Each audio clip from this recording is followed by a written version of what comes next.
இதுக்கு முன்னாடி என் கிட்ட எப்படி இருந்தான்னா பேசவே மாட்டான். இஃப் ஏதாவது ஒரு ஆப்ஜெக்ட் ஏதாவது வேணும் அப்படின்னு சொல்லியிருந்தானா ஹி யூஸ் டு பாயிண்ட் அந்த ஆப்ஜெக்ட் பாயிண்ட் பண்ணிட்டு அது வேணும் அப்படின்னு தான் சொல்லுவான். நம்ம ஏதாவது கமாண்ட் கொடுத்தோம்னா இங்க வா அங்க போ மட்டும்தான் அவன் கேட்டுட்டு அவன் வருவான் போவானே தவிர ஹி வில் நாட் ரெஸ்பாண்ட்.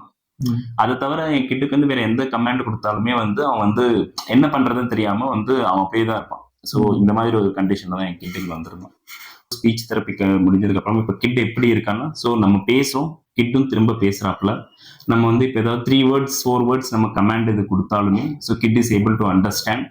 அப்புறமா வந்து நம்ம மிக்ஸா வந்து நம்ம என்ன சொல்லியிருந்தாலும் ஒருவேளை வந்து ஒரு ஹாஃப் அன் ஹவர் நம்ம என்ன சென்டென்ஸ் சொன்னாலும் ஸோ வந்து கிட் பாத்தீங்கன்னா அதை வந்து அப்சர்வ் பண்ணிக்கிட்டு ஸோ நம்ம என்ன சொல்றோம் அப்படிங்கிற தெரிஞ்சுக்கிட்டு கிட் வந்து அதுக்கும் வந்து ரெஸ்பாண்ட் பண்றாப்புல.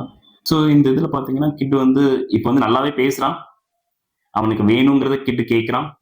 அவனோட டெய்லி நீட்ஸான பிரஷிங், பாத்திங் அண்ட் ஸ்கூல்ல கூட நல்ல ரெஸ்பான்ஸ் இருக்கு. அதாவது வந்து இதுக்கு முன்னாடி வந்து யாரு கூடயும் பேசவே மாட்டான், பழக மாட்டான், ரொம்ப ஐசோலேட்டடா இருப்பான். ஒன்லி அவனோட பேரண்ட்ஸ் கிட்ட மட்டும் தான் இன்வால்மெண்ட் இருக்கும், அவனோட பீர்ஸ் கிட்ட கூட இன்வால்மெண்ட் இருக்காது.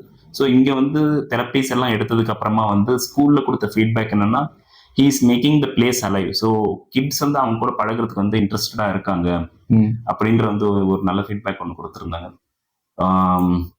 அது மட்டும் இல்லாம கிட்ஸ்க்கு அவங்களோட டீச்சர்ஸ் கிட்ட இருந்தும் வந்து ஒரு நல்ல ரெஸ்பான்ஸ் இருக்கு. அதாவது ஸ்டடீஸும் வந்து அவன் வந்து நல்லா படிக்கிறான்.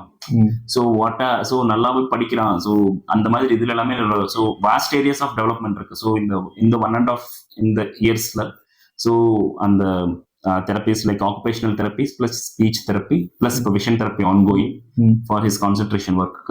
So இந்த மூணும் கம்பைன் ஆனதுனால வந்து கிட் வந்து இப்போ வந்து ஒரு மேசிவ் growth எங்களுக்கு தெரியுது. So thanks to Moish doctor. Thank you so much. ஓவராலா வந்து நீங்க கிளினிக் வரதுக்கு முன்னாடி இப்பயும் நல்ல சேஞ்சஸ் வந்து தெரியுது. எஸ், எங்களால வந்து அந்த சேஞ்சஸ் வந்து எங்க கண் கூடவே பார்க்க முடியுது. டெய்லி